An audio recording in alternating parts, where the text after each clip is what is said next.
अब झूठ के लिए कोई जगह नहीं है। मैं तुम्हें पूरा सच दिखाऊंगा।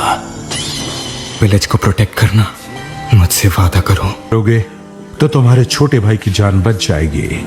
इताची, मुझसे एक वादा करो मेरे बच्चे, तुम सास्के का हमेशा ख्याल रखोगे। मैं वादा करता हूं, मैंने हमेशा तुमसे झूठ कहा। तुम चाहो तो मुझे कभी माफ मत करना। मैं तुमसे हमेशा प्यार करूंगा सास्के।